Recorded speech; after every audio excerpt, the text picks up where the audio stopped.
وعن عمر بن الخطاب وأبي هريرة رضي الله تعالى عنهما وعنهم قال رسول الله صلى الله عليه وسلم ما من رجل رأى مبتلا فقال الحمد لله الذي عافاني مما ابتلاك به وفضلني على كثير ممن خلق تفضيلا إلا لم يصبه ذلك البلاء كائنا ما كان رواه الترمذي۔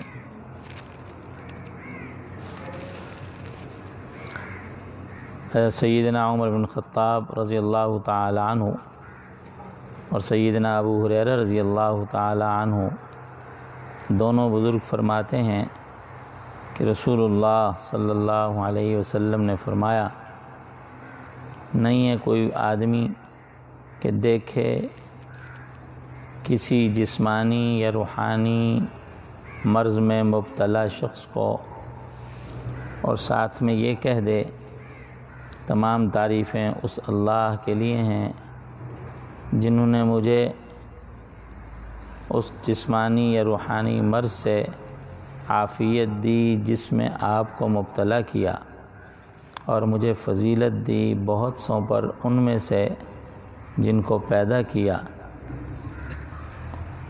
اس دعا کی برکت سے وہ بلا کچھ بھی ہو جائے اس کو نہیں پہنچے گی۔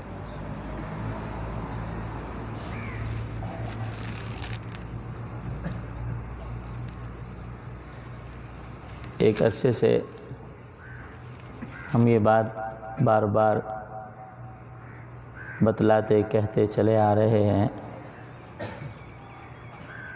کہ ان مسنون دعاؤں کے صرف اخروی اور آخرت کے فوائد ہی نہیں ہیں، بلکہ ان کے دنیاوی منافع اور فوائد بھی بے شمار ہیں۔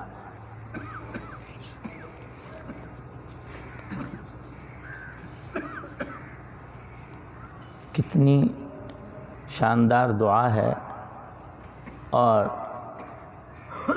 کتنا آسان ترین عمل ہے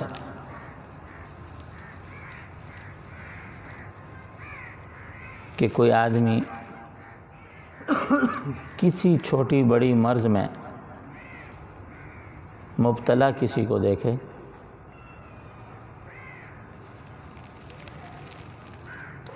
ہلکی پھلکی تکلیف سے لے کر اللہ بچائے کینسر، ہیپاٹائٹس، شوگر، ان جیسی موذی امراض اور بلاؤں میں بھی مبتلا کسی کو دیکھے اور ساتھ میں دیکھتے ہی یہ دعا پڑھ لے۔ ضروری نہیں ہے کہ یہ دعا اس کو بھی سنائے،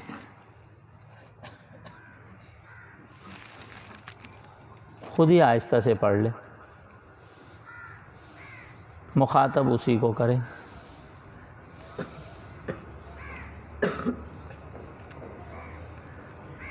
کہ کسی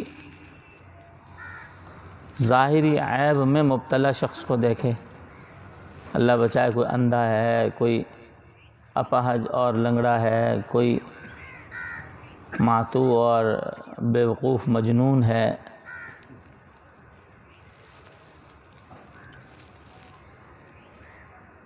یا اللہ بچائے کوئی فسق و فجور میں مبتلا ہے،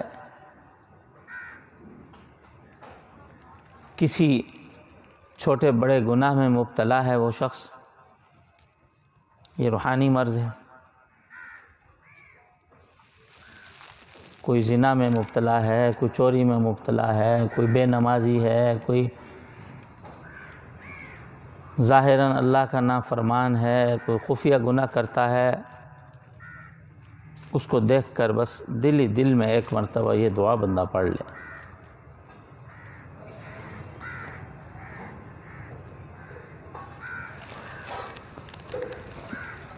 یعنی کسی ایسی جسمانی یا روحانی کراہت میں، تکلیف میں مبتلا کو دیکھے اور سمجھے کہ مجھے اس حال میں نہیں ہونا چاہیے، تو فوراً یہ دعا پڑھ لے. اور دعا بھی شاندار ہے.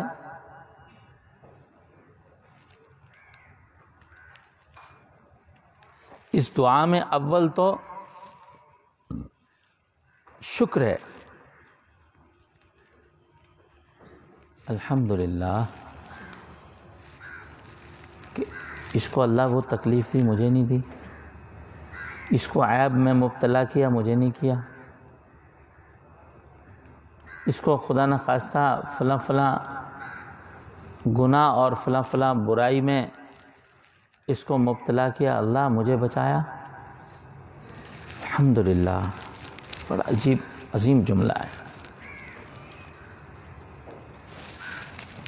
یہ شکر ایک ایسی شاندار اور خاص عظیم بہت بڑی نعمت ہے.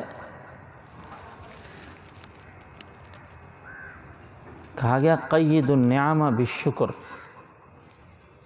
شکر کے ذریعے نعمتوں کو باندھ ڈالو. جس نعمت پر انسان کو دل و جان سے شکر کرنا نصیب ہو جاتا ہے، وہ نعمت چھننے اور زائل ہونے سے بند ہو جاتی ہے. وہ نعمت پکی ہو گئی. جس نعمت پر شکر ادا ہو گیا، اس کا مطلب ہے آپ نے اس کو زنجیر سے باندھ لیا. اس کی رجسٹری اور الاٹمنٹ آپ کو حاصل ہو گئی. جس نعمت پر دل و جان سے شکر کرنا نصیب ہو جائے. تو اس میں بھی جو پہلا مبارک جملہ ہے وہ ہے الحمدللہ. اللہ کتنا کرم کیا، مجھے تو راحت دی، مجھے تو عافیت عطا فرمائی. الحمدللہ. اور شکر ایک ایسی عظیم الشان چیز ہے جس سے نعمت بچتی بھی ہے، بڑھتی بھی ہے. جس نعمت پر شکر کی توفیق ہو گئی، گویا وہ نعمت بچ گئی. اور جو چیز بچ جائے تو اس کے بڑھنے کی ضمانت. اور شکر میں تو خود قرآن کریم میں اللہ کے حکم اور ارشاد سے شکر کے ذریعے نعمت کے بڑھنے کی ضمانت ہے.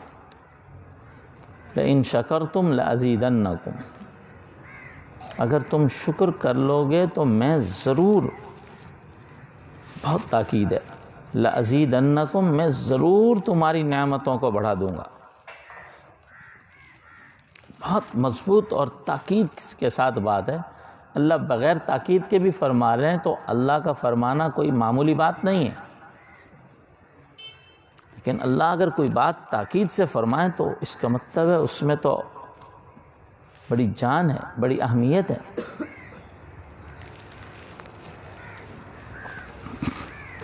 تو پہلا جملہ الحمدللہ. تمام تعریفیں اس اللہ کے لیے ہیں جنہوں نے مجھے عافیت بخشی، مجھے عافیت عطا فرمائی. الحمدللہ. تمام تعریفیں اس اللہ کے لیے ہیں جنہوں نے مجھے عافیت دی، اس مرض سے، اس بیماری سے، اس تکلیف سے، اس ظاہری باطنی عیب سے، اس گناہ سے، اس فسق و فجور اور ظلم سے، اس کوتاہی اور غلطی سے جس میں آپ کو مبتلا کر دیا. کسی مریض کے پاس ہم جائیں تو جہاں یہ حکم ہے کہ ہم اس کے پاس جائیں تو دعا پڑھیں لا بأس طہور انشاءاللہ، تو وہیں آہستہ آہستہ اس جملے کو بھی دہرا لیں. آہستہ آہستہ اس جملے کو بھی دہرا لیں. ہمارے ملتان کا ہی واقعہ ہے کہ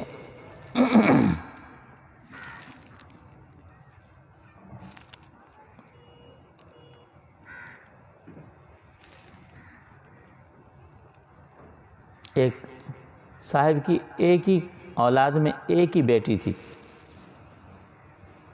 اور کوئی اولاد نہیں تھی اس کی. تو یہاں کے ملتانی چیک اپ سے وہ بیچاری بیمار رہنے لگی اور تکلیف میں مبتلا ہونے لگی.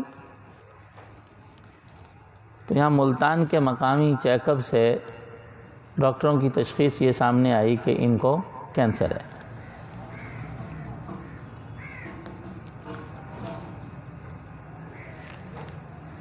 کینسر اللہ بچائے، کچھ سن ہی لے تو ایک دفعہ تو قیامت قائم ہو جاتی ہے، یار کینسر ہو گیا تو گھر والوں پر قیامت قائم ہو گئی. اور رونا دھونا جیسے پریشانی بڑھ گئی اور بے چینی بے قراری بڑھ گئی. اب سب روئیں دھوئیں پریشان ہوں، اور جس لڑکی کو وہ تشخیص ہوئی اور وہ مطمئن تھی، اس نے کہا مجھے کینسر نہیں ہے، مجھے کینسر نہیں ہو سکتا.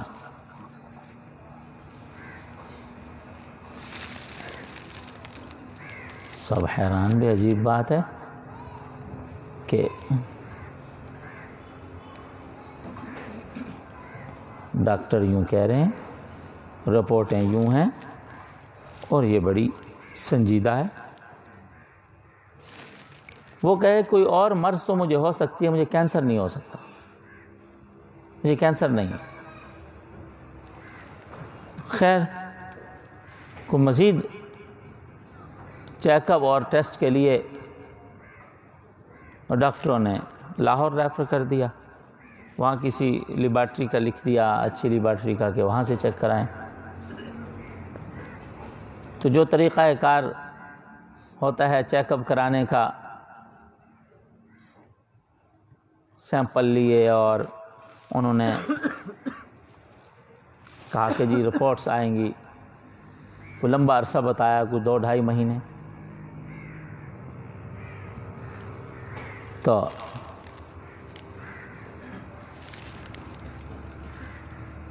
اب سارے گھر والے رو رہے ہیں، دھو رہے ہیں اور پاویلوں میں ہیں کہ اللہ کرے رپورٹ اچھی آئے اور خیر ہو، یہ ہو وہ ہو.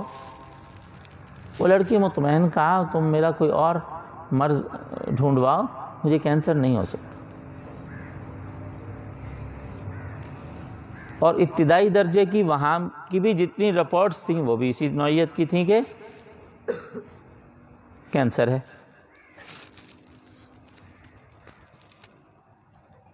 لیکن وہ لڑکی بہت مطمئن کہا مجھے کینسر نہیں ہے اور نہیں ہو سکتا.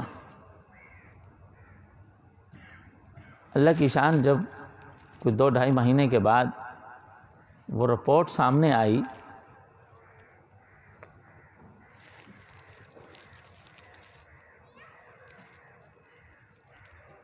تو ڈاکٹر نے بچی کے باپ کو بلایا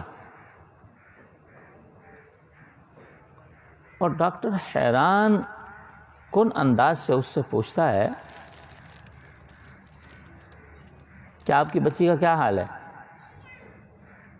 اور وہ رو رو کے کہہ رہا ہے کہ وہ ڈاکٹر صاحب میں تو اتنے عرصے سے یوں اور اتنا پریشان ہوں، لیکن عجیب بات یہ ہے کہ وہ میری بیٹی بہت مطمئن ہے، وہ کہتی ہے مجھے کینسر نہیں ہے.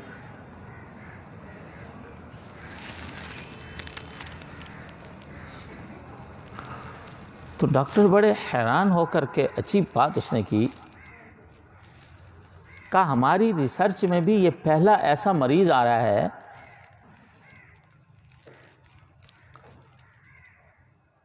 جس کی باڈی کو کینسر لگنے کے اسباب تو سارے موجود ہیں لیکن اس کو کینسر نہیں ہے.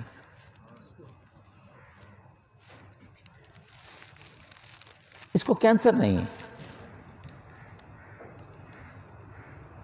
اور یہ عجیب بات ہے.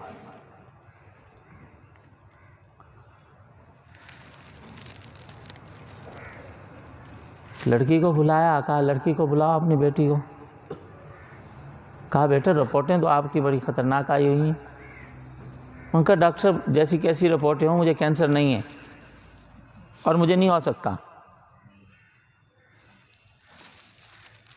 اس لڑکی کی خود اعتمادی پر ماں باپ تو پہلے حیران تھے ہی تھے اور اب ڈاکٹر کا تعجب بھی عجیب نوعیت کا تھا. ڈاکٹر نے کہا آپ کیوں اتنے اعتماد سے کہتی ہو کہ آپ کو کینسر نہیں اور نہیں ہو سکتا؟ وہ لڑکی بولی میں نے ایک مولانا سے دعا سنی تھی، سیکھی تھی، اور میں نے ایک کینسر کے مریض کے سامنے بیٹھ کر وہ دعا ایک دفعہ پڑھ لی تھی.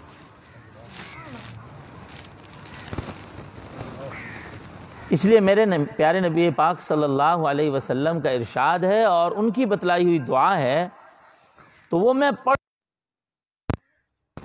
مجھے زندگی میں کوئی اور مرض تو ہو سکتی ہے، مجھے کینسر نہیں ہو سکتا. اور وہ دعا تھی،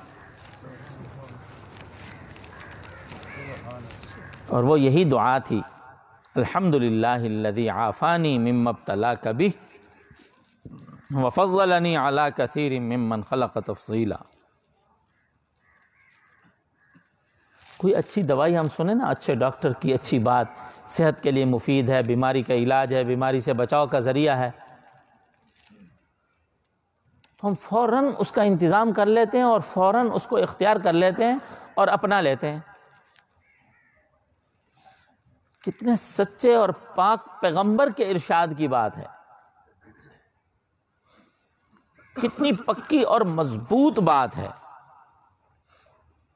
ہم ایسی باتیں سن کر وہ عمل کے اس اہتمام کے درجے میں نہیں اترتے جس درجے میں ہمیں اتر آنا چاہیے، اس لیے کہ ڈاکٹروں کی بات تو غلط ہو سکتی ہے، ہزاروں نہیں لاکھوں ان کے ٹیسٹ، لیبارٹریاں، ان کی تشخیصیں غلط ثابت ہو گئیں. قربان جائیں اپنی شریعت، اپنے دین، اللہ اور اس کے رسول کی بات پر، یہ کبھی بھی جھوٹی نہیں ہوتی، یہ کبھی جھوٹی نہیں ہو سکتی. ان کے نتائج کنفرم ہیں.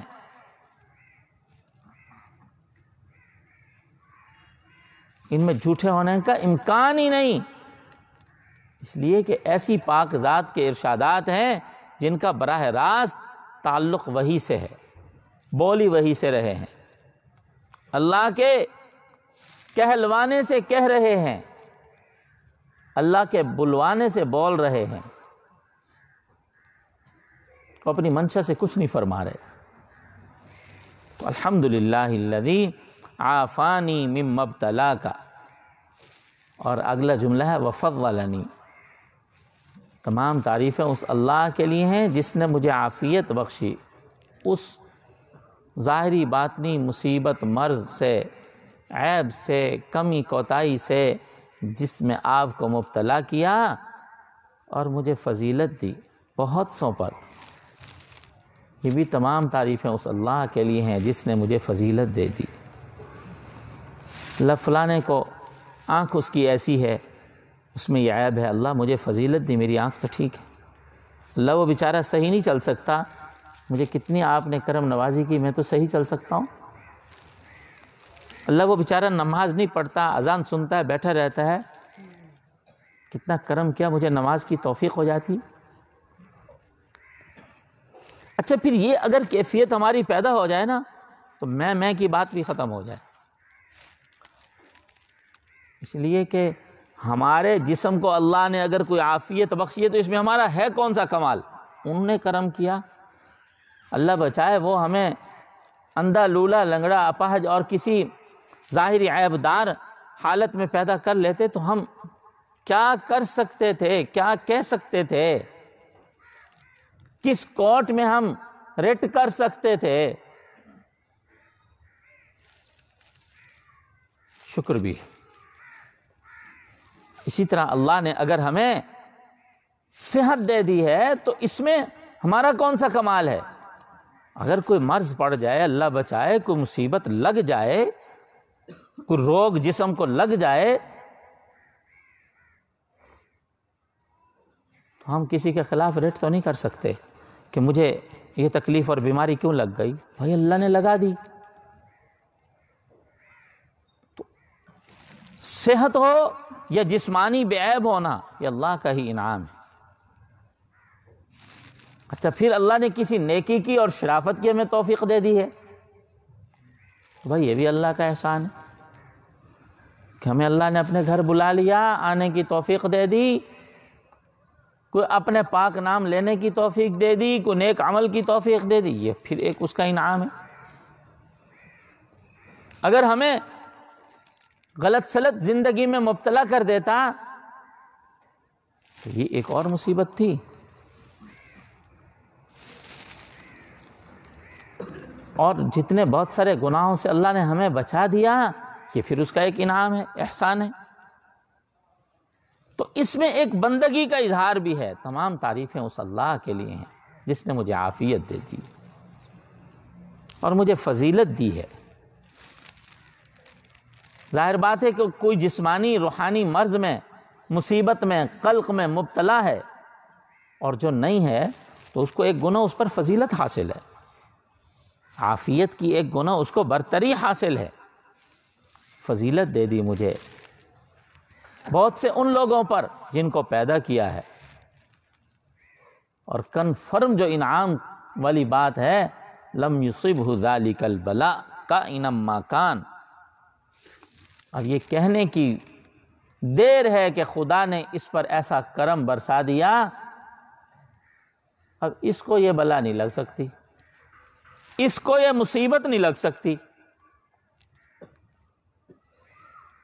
یہ دعا تو ایسی دعا ہے ہمیں اپنے بچوں کو بھی سکھانی چاہیے، اپنے گھر والوں کو سکھانی چاہیے، اپنے دوستوں کو بتانی چاہیے۔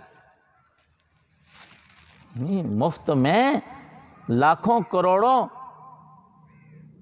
جو لوگوں کے ساری کی ساری جائیدادیں دواؤں اور علاجوں پر لگ جاتی ہیں۔